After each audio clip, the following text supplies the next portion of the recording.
মুসলমান, তোমার মতো মুসলিম সন্তানের জন্য আমার আফসোস লাগে, তোমার জন্য আমি হতবাক হই, তোমার জন্য আমি অবাক হই।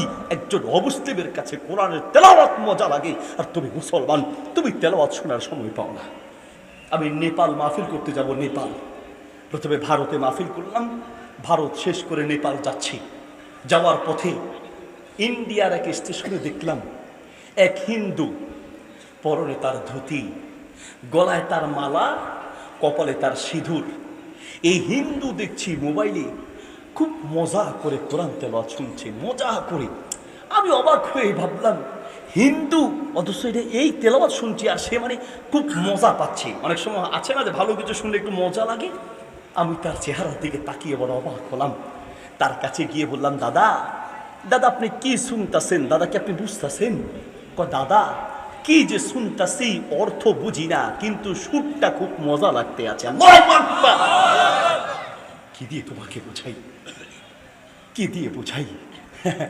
একবার কিছু গবেষক মিলে গবেষণা করলো, অমুসলিম গবেষক, যে পৃথিবীতে বাইবেলের হাফেজ খুঁজে পাওয়া যাবে না, পৃথিবীতে মহাভারতের হাফেজ খুঁজে পাওয়া যায় না, পৃথিবীতে বৌদ্ধ ধর্মগ্রন্থ ত্রিপিটকের হাফেজ খুঁজে পাওয়া যায় না, কিন্তু বিশ্বের প্রত্যেকটা মুসলিম কান্ট্রির গ্রামে গ্রামে অসংখ্য কোরআনের হাফেজ আছে।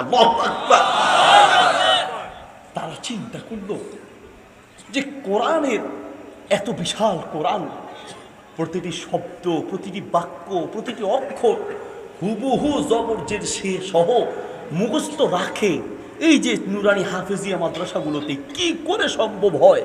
তারা গবেষণা করলো, গবেষণা করে তারা একটা জবাব বের করলো। আমি বলি দুটি কারণে পারে। একটা কারণ বিজ্ঞানীরা যেটা বলেছে এটাও হতে পারে।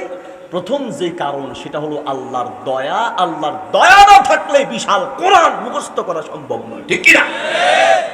দ্বিতীয় কারণ তারা বলছে যে কোরআনের একটি আয়াতের সাথে আরেকটি আয়াতের যে সুন্দর ছন্দের মিল, সারা পৃথিবীর কোন ধর্মগ্রন্থে এত সুন্দর ছন্দের মিল নেই। সুবহানাল্লাহ বলেন।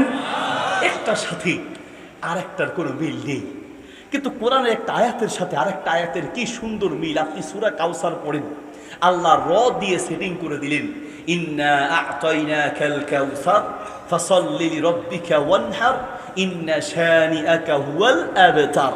আপনি সূরা ইখলাস পড়েন, আল্লাহ দাল দিয়ে শেষ করলেন, আপনি সূরা ইখলাস পড়েন, দাল দিয়ে শেষ করলেন, কুল হুয়াল্লাহু আহাদ আল্লাহুস সামাদ লাম ইয়ালিদ ওয়া লাম ইউলাদ ওয়া লাম ইয়াকুল লাহু কুফুয়ান আহাদ। আপনি সূরা নাস পড়েন, আল্লাহ সিন দিয়ে শেষ করলেন, কুল আউযু বিরাব্বিন নাস মালিকিন নাস ইলাহিন নাস মিন শাররিল ওয়াসওয়াসিল খান্নাস আল্লাযী ওয়াসওয়িসু ফি সুদুরিন নাস মিনাল জিন্নাতি ওয়ান নাস। আল্লাহু আকবার। এক আয়াতের সাথে আরেক আয়াতের কি সুন্দর একটা মিল। সুবহানাল্লাহ। কয়েক বছর আগের কথা, সৌদি আরবের একজন বক্তা বাংলাদেশে ওয়াজ করতে এসেছেন। উনি বাংলাদেশের বিভিন্ন জেলায় জেলায় গিয়ে ওয়াজ করেন। তো ওনার এই ওয়াজ এবং বক্তব্যগুলো উনি আরবিতে বক্তব্য দেন। এখন আরবিতে বক্তব্য দিলে বাঙালিরা কি বুঝবে? ওনার দোভাষী হিসেবে কয়েকটা মাহফিল আমি ওনার সাথে ছিলাম, আরবিতে বক্তব্য দেয়, আমি এটা অনুবাদ করে জনগণকে বোঝাই। কয়েকটা জেলা ঘুরে তিনি আমাকে বলছেন, ইন্না আহলা বাংলাদেশ ইয়াতাকাল্লামু বিতারতিবিল কুরআন। বাঙালিদের কথা শোনার পরে আমার কাছে মনে হচ্ছে যে বাঙালিরা কোরআনের মতো ছন্দ মিলিয়ে মিলিয়ে কথা বলে, মানে বাঙালিরাও কোরআনের মতো ছন্দ তাল মিলায় মিলায় কথা বলে। তো আমি তাকে জিজ্ঞেস করার পরে সে কয়েকটা ভাঙা ভাঙা বললো। আমিও চিন্তা করলাম আসলে ঠিক। আপনি দেখেন চট্টগ্রামে যান, চট্টগ্রামের ভাষার একটা তাল আছে, শূন্য না, বুঝ না, খাইয় না, গেইয় না, দেখ না, লেখ না, না না না। আপনি সিলেটে যান, সিলেটের ভাষার একটা তাল আছে, আহুগা, বহুগা, খাউগা, দেহুগা, লেহুগা, খা গা গা গা। আপনি ময়মনসিংহ যান, ময়মনসিংহের ভাষার একটা তাল আছে, আইসুইন, বুঝছুইন, খাইসুইন, হুনসুইন, দেখছুইন। কুমিল্লায় যান, কুমিল্লা ভাষার তাল আছে, আইসুত্তি, খাইসত্তি, দেখছত্তি, লেখসত্তি। ফেনীরও তাল আছে, আইসেননি, খাইসেননি, হুনচেননি, বুঝছেননি, দেখছেননি। আর নোয়াখালীরও একটা তাল আছে না? আপনাদের নোয়াখালী ভাষাটা তাল আছে, আন্নে আইসেন কেন, আনে যাবেন কই কেন, আনে থাকতেন নো কেন, আনের প্রধান বক্তা কেন, কেন কেন কেন। আল্লাহু আকবার। ভাষার মধ্যে কি একটা সৌন্দর্য! আপনার বরিশাল মাহফিল শেষ করে নামলাম, কষ্ট হচ্ছে আপনাদের? মাঝে মধ্যে একটু রসকস দেওয়া লাগবে না, আমি ওয়াজ করবো আর আপনি আল্লাহুম্মা বিসমিকা আমুতু আহিয়া, এই জন্য মাঝে মধ্যে একটু রসকস দেওয়া লাগবে। বরিশাল মাহফিল শেষ করে নামলাম, তো কয়েকজন বরিশালের লোক আসছে, আইসা হুজুরকে বলছে, হুজুর মোরা আপনার ওয়াজ হনতে আইতে আসলাম, আওয়াজ সময় হুজুর মগো গাড়ি উল্টাইয়া মোরা পইরা হুজুর এমন ব্যথা পাইছি মোলাকার দোয়া হইলে হুজুর মোরা আইতে আসলাম, আওয়াজ সময় মোরা হুজুর একটা গাড়িতে উঠছিলাম, গাড়িটার নাম হলো বটবড়ি, বটবড়ি ধরে আইতে আসলাম, আওয়াজ সময় বটবড়ি উল্টাইয়া মোরা পইরা হুজুর এমন ব্যথা পাইছি মোগলেকে দোয়া হইলে। এ ভাষায় উনি বুঝছে না, আমি পাশে বসে আছি, আমাকে বলতেছে মায়াকুলুন, তারা কি বলছে, এবং তারা যে কি বলছে এটা আমি তো বুঝি, কিন্তু ওনারে বুঝাই কি দিয়া। আরো বটবড়িতে উঠছে, বটবড়ি উল্টায় পড়ে গেছে। বটবড়ি চিনেন? হ্যাঁ, আমাদের নোয়াখালী ভাষা মনে টমটম বলে, বটবড়ি কি এদেশে বটবড়ি বলে নাকি? হ্যাঁ, মানে ওই দক্ষিণবঙ্গে বটবড়ি বলে, বটবড়ি। তখন আমার মায়াকুলুন কি বলছে, আমি চুপ হয়ে বসে আছি।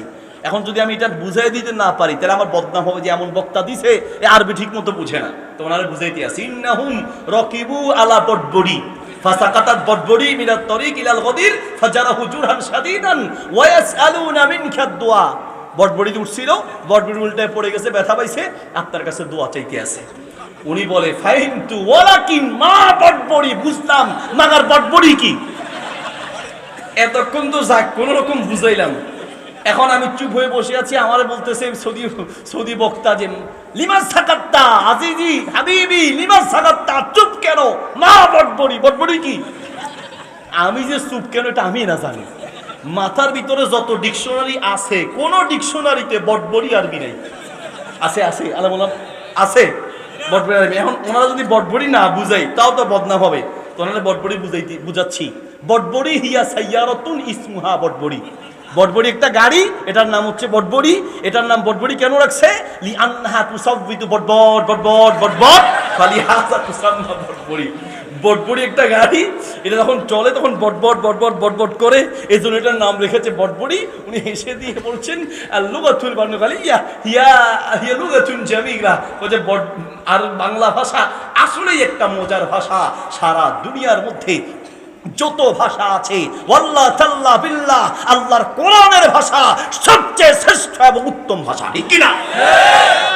প্রিয় বন্ধু, আমি তোমাকে বোঝাতে চাচ্ছি, রাতে যখন বাড়িতে ঘুমাতে যাবে, ঘরের দরজা বন্ধ করে শীতের রাত্র কম্বলের তলে ঢুকে কানে হেডফোন লাগিয়ে নাচ গান বাদ্যযন্ত্র সব বাদ দিয়ে ভালো কোনো কারি এবং হাফেজদের তেলাওয়াত কানে ঢুকায় দেখো, আল্লাহর কসম সারা দিনের ক্লান্তি টেনশন মুহূর্তে দূর হবে।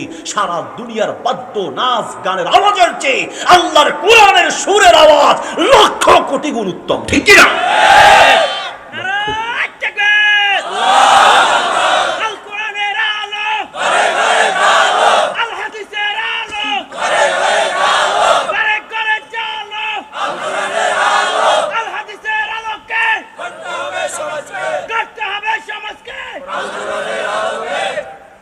সবারই তো অভিভাবক, সবাই খুব কম। পৃথিবীতে গজব আসার একটা বড় কারণ হলো আল্লাহর কোরআন থেকে দূরে সরে যাওয়া।